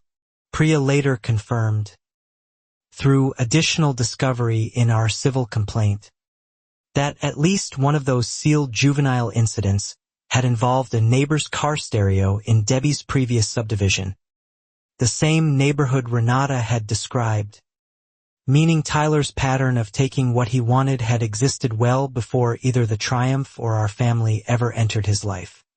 The county's formal election review concluded that same month, ruling definitively that Debbie's 2019 election and every subsequent uncontested re-election built upon its invalid foundation had failed to meet legal quorum requirements from the very beginning, voiding 6 years of board authority and opening the door for residents to challenge specific enforcement actions taken during that entire period.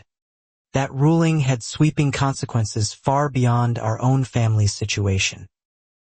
Every fine issued under Debbie's presidency became legally contestable, every lien potentially void, every denied appeal suddenly reopened for reconsideration.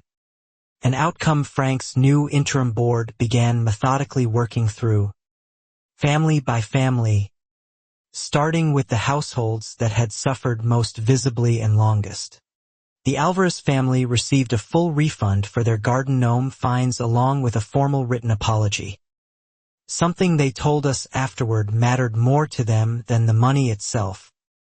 A small acknowledgement that the years of quiet harassment they'd endured had actually been seen, documented, and finally recognized as wrong by someone with real authority. The elderly widow on Birchwood Lane, whose wheelchair ramp had once been threatened with a lien, received not only a refund but an apology delivered personally by Frank, who told me afterward that she'd cried at her kitchen table, saying she genuinely believed she might lose her home over a ramp her husband needed to leave the house safely. My own civil complaint against Debbie personally, and against the HOA board's insurance policy covering its former leadership's actions, moved toward settlement rather than a lengthy trial. Priya explaining that Debbie's attorney recognized the overwhelming weight of evidence. The forged document, the recorded special session, Renata's pattern testimony, made a courtroom defeat essentially guaranteed. The settlement, finalized quietly, covered every fraudulent fine paid, our full legal fees, and additional compensation for what Priya's filing carefully documented as sustained emotional distress inflicted on our entire family, including Denise's therapy costs and the specific harm caused by anonymous messages sent to our 15-year-old daughter through a burner account. Debbie, facing both the settlement and her son's sentencing within the same difficult month, put her house on the market within weeks.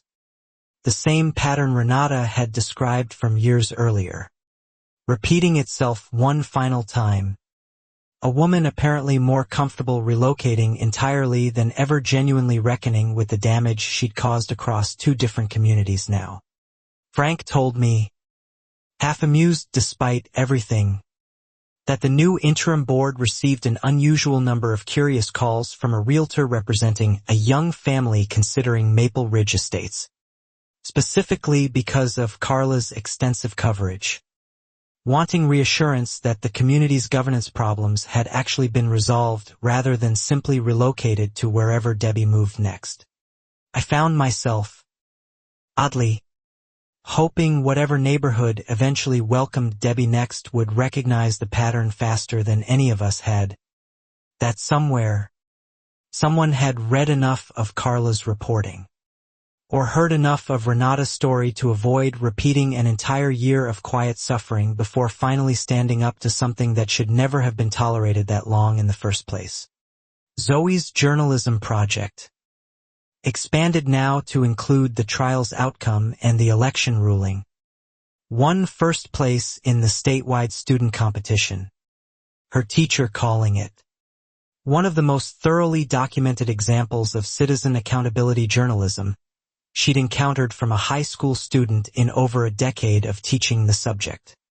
Watching my daughter accept that award, knowing her careful, patient documentation had genuinely mattered in building the case that eventually held both Whitfields accountable, filled me with a specific kind of pride I hadn't expected to feel amid everything else.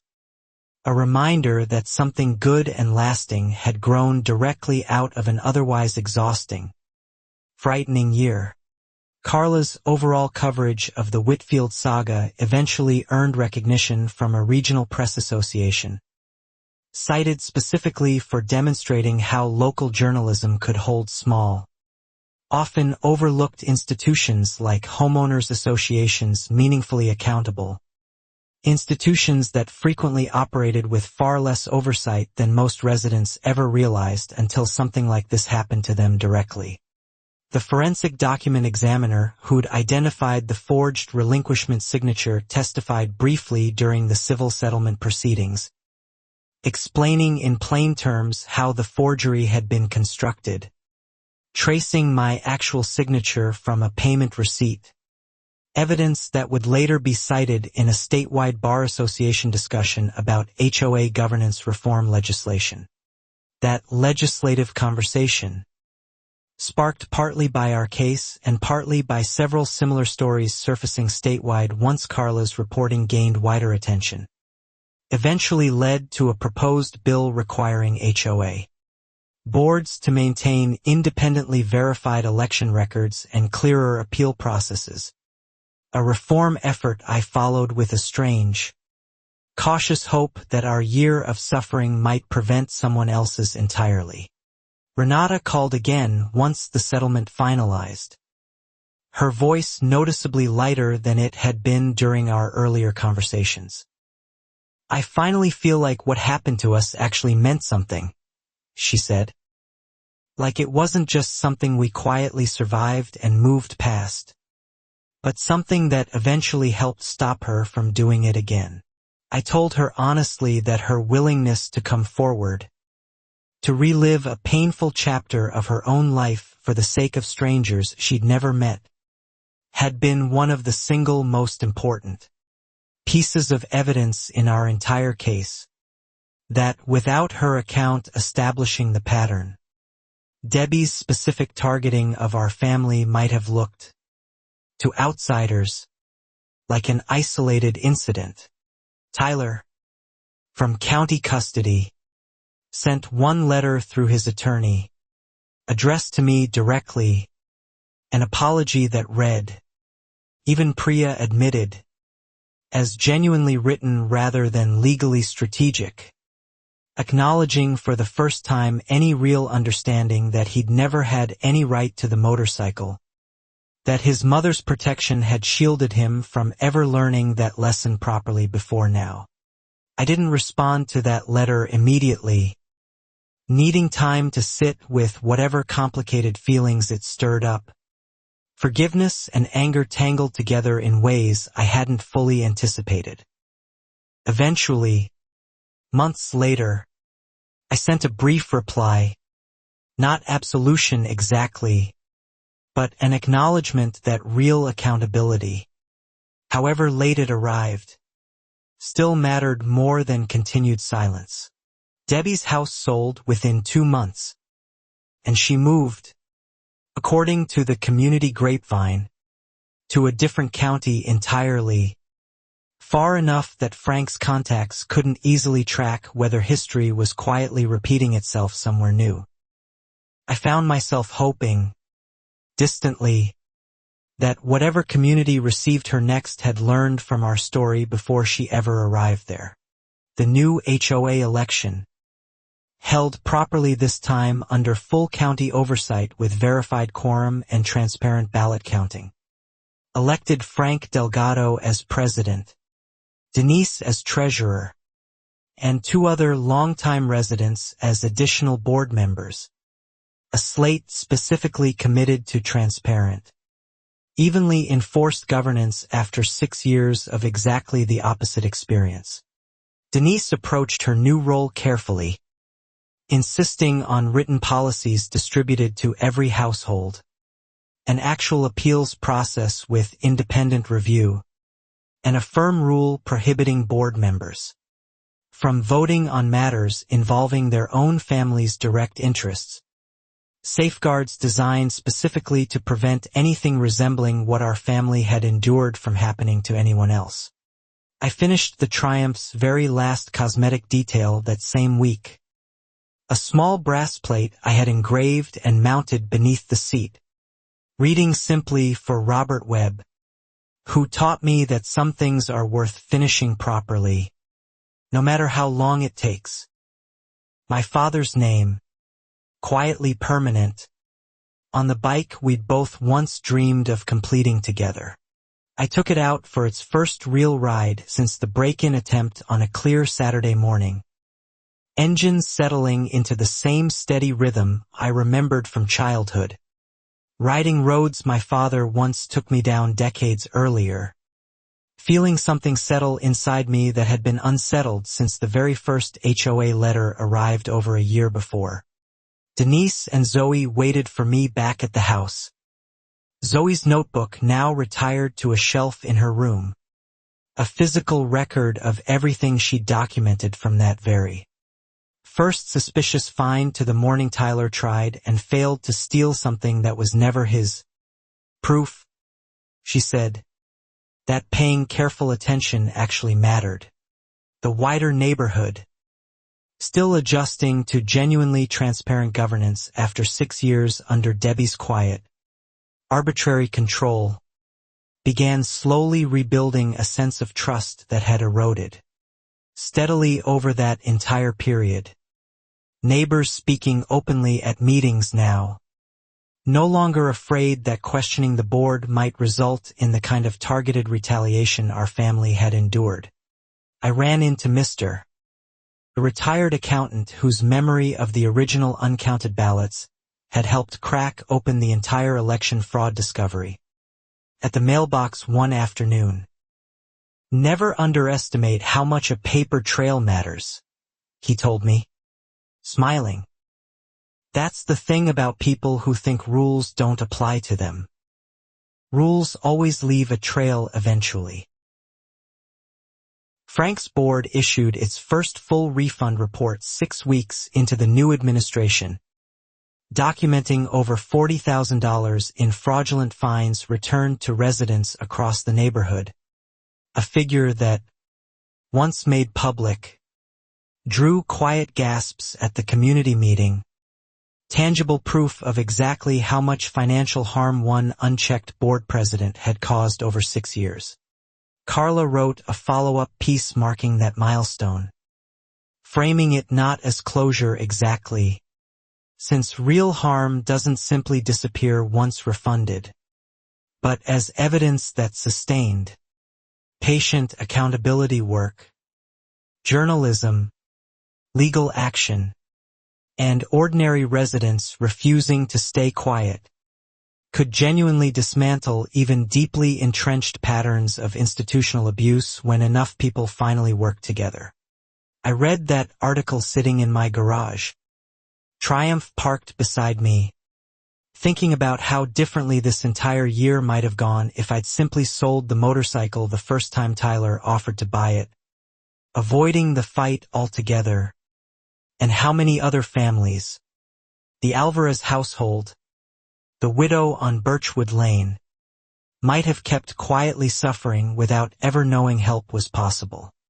Denise found me there that evening, sitting quietly with my hand resting on the tank, and didn't ask what I was thinking about.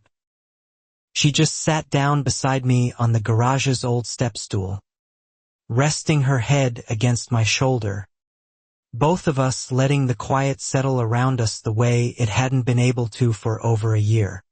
Zoe joined us a few minutes later, phone in hand, showing us a message from her journalism teacher forwarding an inquiry from a state legislative aide interested in interviewing her about the student journalism project for a hearing on the proposed HOA reform bill. Evidence that her careful documentation had reached further than any of us initially imagined it could. I told her I was proud of her. Words that felt inadequate for everything she'd actually contributed. The timeline, the pattern recognition, the courage to keep documenting even when things felt frightening and uncertain. She just shrugged, embarrassed by the attention, and said she'd only done what any reasonable person would do if they were paying attention. That, I realized, was exactly the problem Debbie had counted on for 6 years. That most people, exhausted by work and family and ordinary life, wouldn't have the time, energy, or courage to pay that close attention, to build a case file, to fight back through legitimate channels rather than simply moving away quietly the way Renata's family once had. The proposed HOA reform legislation eventually passed the State House Committee, moving toward a full-floor vote, requiring independently verified elections, standardized appeals processes, and mandatory disclosure of any board member's personal or familial interest in enforcement actions taken against specific residents, protections that hadn't existed anywhere in state law before our case helped expose the gap. I testified briefly before that committee myself, alongside Zoe, Renata, and Carla, describing plainly what a single unchecked HOA presidency had cost our families over the years: forged documents, fraudulent fines, an invalid election running 6 years unnoticed, and finally, an attempted theft that could have ended far more violently than it ultimately did that morning. A legislator on the committee, listening carefully, asked me directly what I thought might have happened if Officer Reyes hadn't already been patrolling nearby that particular morning, hadn't already understood the full pattern of harassment our family had endured. I told her honestly that I didn't like imagining that answer, and that the bill mattered precisely because most families wouldn't get that same lucky timing. The bill passed its full-floor vote 3 months later, becoming, according to Carla's final article on the subject, one of the more significant HOA governance reforms passed in the state in over a decade, directly citing our family's documented case, alongside Renata's earlier account, as the catalyzing example legislators repeatedly referenced throughout debate. I felt strange pride reading that final article, not because I'd ever wanted to become some public symbol of HOA reform, but because something genuinely good, protections that might spare other families an entire year of quiet suffering, had grown directly out of the worst, most frightening period my own family had ever endured together. Denise's new board, meanwhile, quietly implemented every one of the reform bill's requirements well before the state law technically demanded it, wanting Maple Ridge Estates to become, in her words, the kind of community that protects people instead of just property values, a phrase Frank had printed and framed in the small HOA office as an informal mission statement. The widow on Birchwood Lane invited our family over for coffee one Sunday afternoon, wanting to properly thank us for the role our fight had played in eventually exposing everything Debbie's board had done to her over the years. She showed us old photos of her husband, gone 3 years now, standing proudly beside the ramp Debbie had once threatened to fine into oblivion. The Alvarez family replanted their garden gnome collection with visible pride once the refund and apology arrived, adding, almost defiantly, 3 new gnomes to the front lawn display, a small, funny gesture that somehow captured exactly how much quiet relief the entire neighborhood felt watching 6 years of arbitrary control finally, genuinely end. Tyler's 18-month sentence, once fully served alongside his probation conditions, would eventually require him to complete a restitution program and community service specifically focused on property crime accountability, a consequence that felt, to me at least, like a genuine attempt to teach him something his mother's constant protection had prevented him from ever learning naturally. I heard, secondhand through Frank's continued network, that Debbie's new community, wherever exactly she'd relocated to, had somehow already gotten wind of Carla's extensive reporting. before she ever fully settled in. Several residents there apparently reaching out independently to ask pointed questions before allowing her anywhere near their own HOA leadership positions. Whether that meant Debbie's particular pattern of behavior had genuinely ended, or simply relocated somewhere quieter and harder to trace, remained an open question none of us could answer with full certainty. But knowing her reputation now preceded her, thanks entirely to residents and journalists refusing to stay silent, offered at least some measure of hard-won comfort. The forensic document examiner's testimony, combined with the recorded special session admission, ultimately became a teaching example cited in a statewide continuing education course for property managers and HOA board members. A strange, almost surreal legacy for a single scratched motorcycle tank to have created within an entirely unrelated professional field. I thought often, during that long stretch of settlements, hearings, and slow institutional change, about how easily this entire ordeal could have gone differently if Denise hadn't insisted on documenting everything from the very beginning, if Zoe hadn't quietly kept her notebook, if Renata had never found the courage to reach back out across her own painful history. Priya, wrapping up the final paperwork on our settlement one afternoon at her office, told me she'd taken on 2 additional HOA harassment cases in neighboring counties directly because residents there had read about our situation and finally recognized their own experiences reflected in Carla's reporting. Another quiet ripple effect none of us had anticipated when this all began. I asked her honestly whether cases like ours were more common than most people realized. She said yes, far more common, but rarely documented this thoroughly, rarely fought this persistently, because most families simply didn't have the combination of resources, time, and stubborn refusal to quit that ours had somehow managed to sustain across an entire exhausting year. That stubbornness, I realized, hadn't come from nowhere. 8 years in the Army had taught me plenty about outlasting difficult situations through patient, methodical persistence rather than dramatic single confrontations. Lessons that turned out to translate surprisingly well into fighting a homeowners association's slow-motion campaign of forged documents and selective enforcement. Denise, for her part, credited her years teaching middle schoolers with an unusual patience for bureaucratic nonsense and an instinct for documentation that came naturally from years of grading, tracking, and organizing paperwork for dozens of students simultaneously. Skills that turned out to matter enormously once our own family's case demanded exactly that kind of careful record-keeping. Zoe, when asked later by a local television segment covering the eventual reform legislation, said simply that she'd started the notebook because something felt unfair and she didn't know what else to do about it except write it down. A small, honest answer that somehow captured the entire spirit of how ordinary people end up changing things larger than themselves.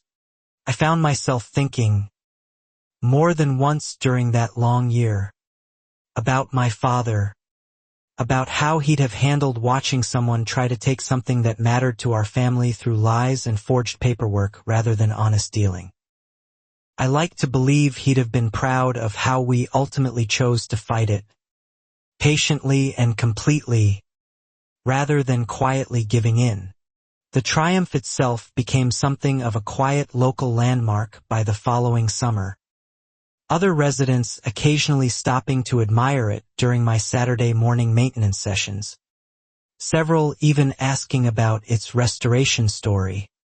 Curious about the motorcycle that had somehow ended up at the center of the neighborhood's biggest governance scandal in living memory. I told the story plainly when asked, without embellishment, because the truth itself carried enough weight without needing exaggeration. A forged signature, An invalid election running 6 years unnoticed. A mother protecting a son's escalating entitlement until it finally became undeniable criminal behavior in broad daylight. In my own driveway, in front of a responding officer, Officer Reyes, promoted eventually to detective within the department, mentioned once at a community safety meeting that our case had become something of an internal reference point for recognizing slow building. Harassment patterns that might otherwise get dismissed individually as minor neighborhood disputes rather than understood collectively as sustained. Deliberate targeting deserving serious attention. That recognition mattered more to me than almost any other outcome from the entire ordeal. Knowing that the next family facing something similar might get taken seriously from the very first report rather than needing to build an entire year's worth of documentation before anyone in a position of authority finally treated their concerns as legitimate. The interim board, now simply the board, continued refining its policies through that first full year, incorporating feedback from residents who'd never previously felt comfortable speaking up. During Debbie's tenure, slowly rebuilding the kind of genuine community trust that arbitrary, unaccountable power had spent 6 years quietly eroding without most people even fully realizing it.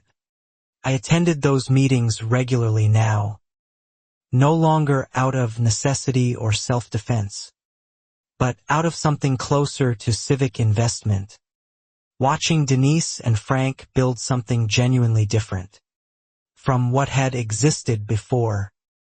Proof that institutions people had quietly given up trusting could, with enough persistent effort, actually be repaired rather than simply endured indefinitely. Zoe started college applications that fall, her journalism project and the resulting statewide recognition becoming, unexpectedly, one of the most compelling parts of her application essays.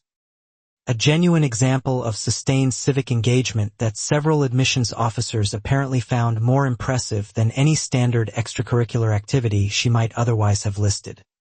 I sat with her one evening helping proofread that essay, reading her own words describing watching her family targeted by someone who believed her authority made her untouchable, and feeling profoundly grateful that whatever fear and exhaustion that year had cost all of us, it had also given my daughter something genuinely valuable, proof that patient persistence changes outcomes.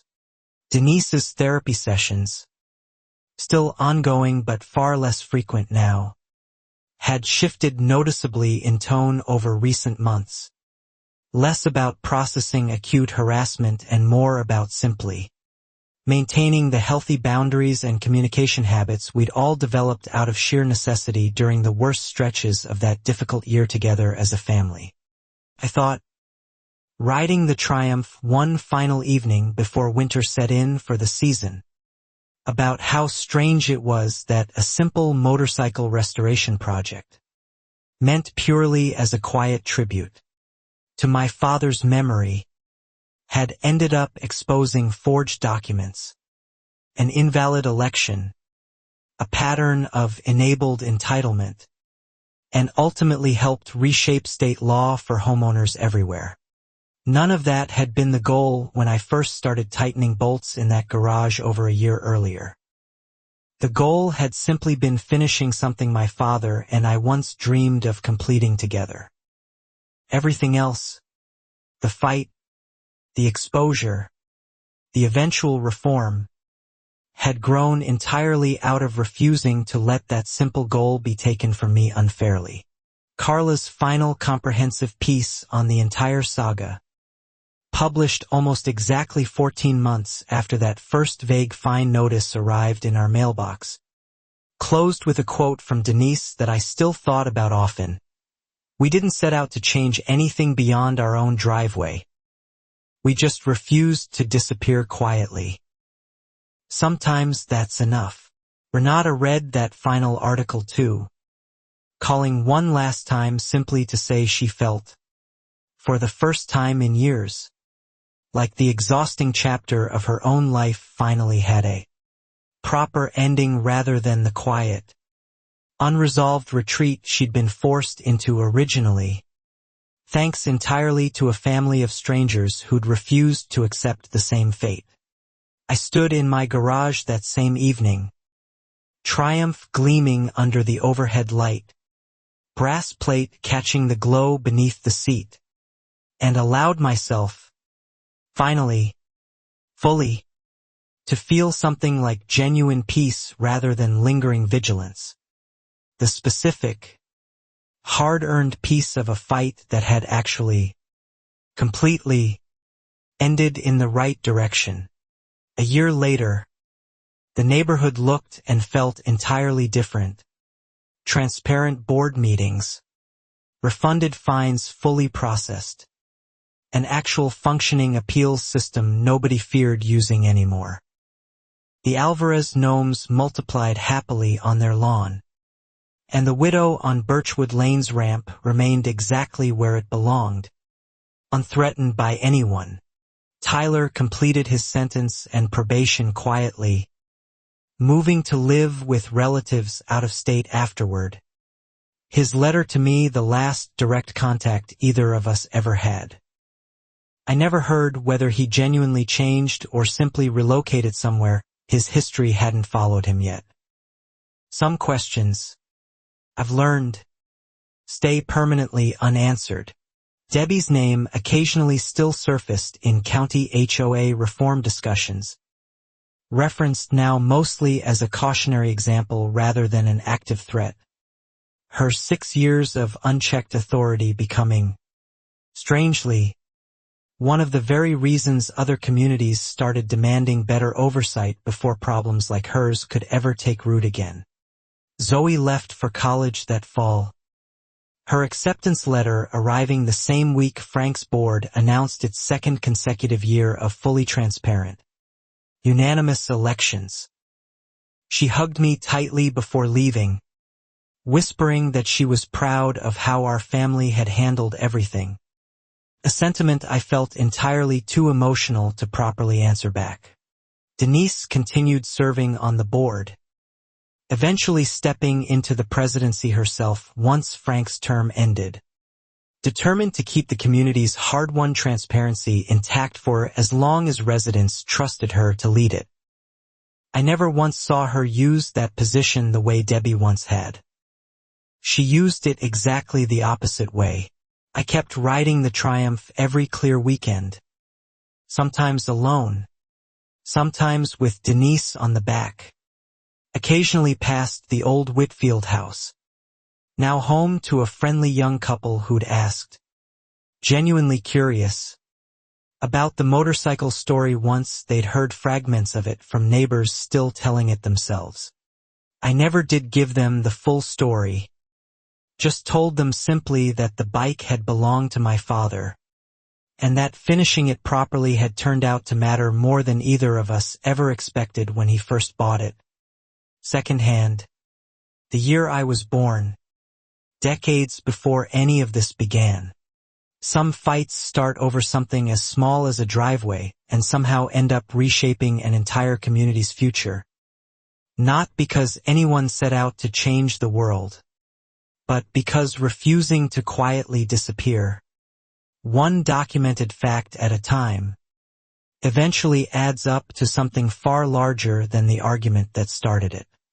My father's Triumph still runs clean and steady every time I ride it, chrome catching the Georgia sun exactly the way it used to when I was a boy on the back of his seat. Proof that some things, patiently restored and honestly defended, are always worth finishing all the way through. The END.